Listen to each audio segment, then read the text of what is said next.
Dans la capsule d'aujourd'hui, je vais vous présenter l'un des rôles des esclaves dans la société grecque au 5e siècle avant Jésus-Christ, c'est-à-dire pendant la période classique.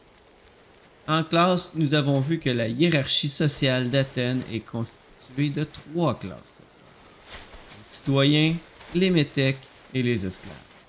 Pour comprendre la vie d'un esclave, je vais te faire visiter la mine de l'Orion. Dans cette mine, il y a 140 km de galeries et environ 10 000 à 30 000 personnes qui y travaillent tous les jours.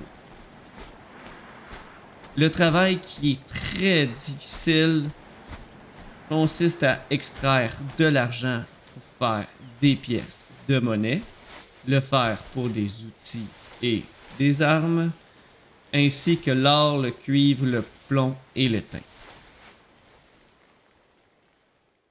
On commença à exploiter les mines du Laurion à la fin du VIe siècle avant l'ère commune et utilisa leur argent-métal pour battre sa monnaie.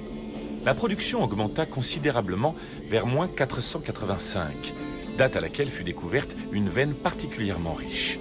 L'abondance d'argent de ces mines fit d'Athènes une des plus riches cités de Grèce.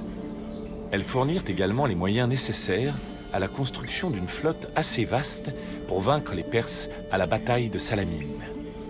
Pour résumer, les mines du Laurion jouèrent un rôle crucial dans l'émergence d'Athènes en tant que superpuissance grecque. Lorsque les mines du Laurion appartenaient à Athènes, la cité accordait souvent, contre rémunération, des concessions à des citoyens qui exploitaient les lieux pour 3 à 10 ans. Ces citoyens y faisaient travailler des esclaves et des hommes libres, mais pauvres. L'espérance de vie des ouvriers était très faible, de 3 à 5 ans, en raison des conditions de travail. Les risques majeurs étaient les vapeurs toxiques de plomb et la poussière omniprésente dans les galeries. Ils étaient en revanche bien nourris, de manière à pouvoir travailler, et leurs efforts permettaient d'extraire, estime-t-on, quelques 20 tonnes d'argent par an. L'exploitation des mines exigeait une force de travail considérable. Pour y parvenir en minimisant les coûts, la cité d'Athènes vendait des concessions à des citoyens qui faisaient faire le travail par des esclaves et des journaliers miséreux. Au 5e siècle avant notre ère, on estime qu'entre 10 000 et 30 000 ouvriers s'épuisaient simultanément à la tâche dans les mines du Laurion. Ensemble, ces ouvriers parvenaient à produire une vingtaine de tonnes d'argent par an. L'activité minière du Laurion comptait 2 étapes. Il s'agissait d'extraire le minerai, puis de l'affiner.